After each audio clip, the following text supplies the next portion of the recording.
So with that being said, getting the social media out the way, of course, it's your boy Timmy B, you know what I mean, talking about the fight.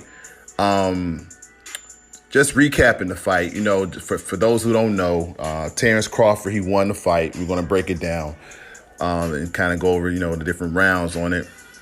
First round, you know, Crawford, you know, he did what he was supposed to do. You know, he actually came out more aggressive than I thought he was going to be. And Khan's, you know, Amir Khan's hand speed really wasn't there like I thought it was going to be. So, you know, Terence Crawford, like I mentioned in the preview, you know, he's a dog. So that dog animal status came out. You know, he knocked him down. He knocked Amir Khan down in the first round, which I was surprised. And really, that was kind of like a foreshadowing of what's going on with that entire fight. From there, you know, Terence Crawford, he took control of round two. From about round 2 to round 4, he was just basically tagging Amir Khan whenever he wanted to, kind of toying with him, really. And, you know, Khan, he looked a little slower than I thought he was going to look, you know.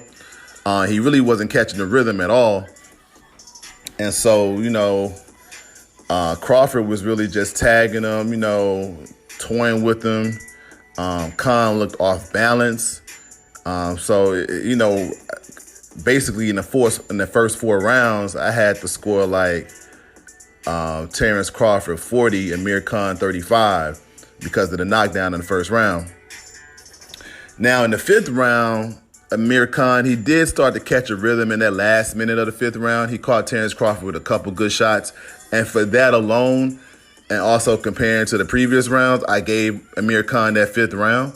So, you know, going into the 6th round, I think I had to score 49, 45.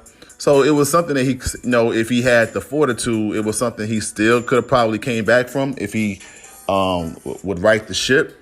But, you know, as we're going to talk about in a second, we got to that 6th round and Crawford went back to work. You know, he went back to work, and in the midway of the 6th round, he caught Amir Khan with, it was a low blow, definitely. He caught him with a low blow. If you guys haven't seen the fight, he caught him with a blow that was like, it wasn't a place that should have been, you know? So in boxing, you know, that happens. And most times when somebody gets caught with a low blow like that, the person may take a minute. You get 5 minutes, but nobody ever takes a 5 minutes. But you can look at Amir Khan's face. If you go back and look at the fight, he was thinking like, he was telling, oh, he caught me with a low blow, man. I need you to, he was asking the referee at first, I need you to do something. Like I think he wanted him to like disqualify him, but that wasn't happening. Like Terence Crawford is A-side, so he's not getting disqualified. He warned him like he's supposed to. The referee warned Terence Crawford. And then Amir Khan, I think at that point, the gears started going in his head like, shit, this kind of, you know, I got kind of a get out of jail free card a little bit. I can kind of say, hey, man, I can't go on, because I think he knew that Terence Crawford was too much for him, you know, and this was kind of a way for him to get out of the fight. With that being said, you know, the corner stopped it, as I predicted in my preview. You know, Amir Khan kind of told Virgil Hunter he couldn't go anymore. And Virgil kind of already knew Amir Khan was getting tagged, so he had no problem, you know, stopping the fight.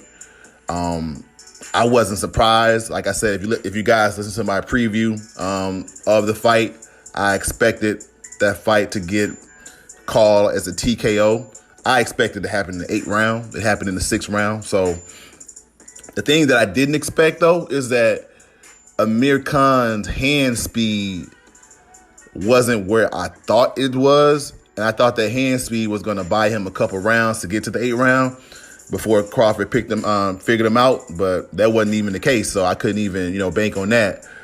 I was surprised how much that he slowed down. I was surprised how bad, not bad, but I was surprised how much his footwork has deteriorated. You know, he used to have superb footwork, and I know he's getting older. I know he's been through wars, but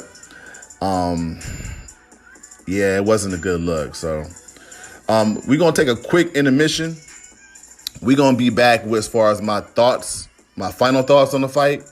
as far as where Amir Khan should go from here, and also where Terence Crawford should go from here, and also talk about that post-fight interview that Bob Arum had too, and then we'll also talk about next week's podcast too. So take a quick intermission with me, tap back in a few seconds.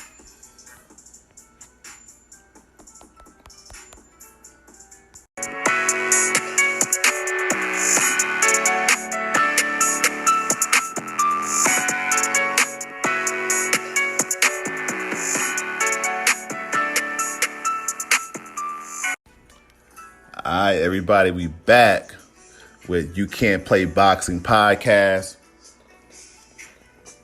In this segment, like I said, I'm going to kind of give you my final thoughts on the fight, where I kind of think where the fighter should go from here, and also go over the options and what we're kind of looking at, and talk about that Bob Arum, post-fight interview, man. All right. So my thoughts on the fight, man, like I said before, Terence Crawford was supposed to win this fight. Amir Khan was handpicked, which is, no bad thing. I mean, Amir Khan put himself in a position to get picked. He had a name, and he had a pretty good career, But at this point in their careers, Khan, he didn't have what it takes to fight and beat a dog like Terence Crawford at this time. So that was kind of a foregone conclusion. As I mentioned before early in the podcast, is that one thing I was surprised as far as Khan goes, his hand speed is nowhere near where it was before. And when your hand speed goes and you're an older fighter, and you already have problems like taking a punch, and then when I say taking a punch, compared to other top notch fighters, Khan is on the lower end as far as taking a punch and standing up. So when you have the combination of being old, your punch resistance is not as good, and then, your hand speed is gone, I think it's time for Khan to hang it up. Me personally, if I knew him, and if I cared about him, I think there's very few top-level opponents that he can beat. And I think he's putting himself in a position to where you're taking a payday, but you're jeopardizing your health because of that, And I know there's been a lot of talk about him fighting Kell Brook. They both from England. I know Kell Brook doesn't like him, because Khan was pretty much the golden boy in England. And Kell Brook was kind of like, the stepchild for the most part. And Kell Brook, fought his way up the hard way. And Kell Brook got some dog in him, And I think with the animosity they both have, and with Kell Brook wanting this fight so long, I think Khan would put himself in a bad position if he tries to fight Kell Brook at this point in his career. Because even though Kell Brook had those 2 eye surgeries or whatever, he's still a dog. He's just a dog with better vision. And he don't like Khan at all. So I think for Khan to put himself in that position to fight Kell Brook, it would be a bad move. The only upside would be he's getting money. But sometimes all money ain't good money, especially in this boxing game. Because like the title of the podcast, man, you can't play boxing. And you can't get in there and play with it. And if you're not in the best shape and you're not in the best position, you can really hurt yourself. So I think Khan should retire, because if he doesn't retire and he tries to fight Kell Brook is going to do everything possible to retire him and embarrass him in England, and that wouldn't be a good look. And I think Khan should know that his best days are behind him in this boxing game. And he had a good career, There's nothing wrong with his career. He's somebody that would be known. He's made money, and he took his career far. Now, with that being said, going over to the guy who won the fight, Terence Crawford, I feel bad for Bud, man. I don't feel bad for him. I mean, he's going to make money. But, he definitely, in my mind, he a top 5 welterweight. And maybe top 3, top 2, depends on how you rank it. It's the fact that I feel a little bad for him because he's with Top Rank, and all the other top welterweights in the division are not on Top Rank. They with PBC, which is a different outfit.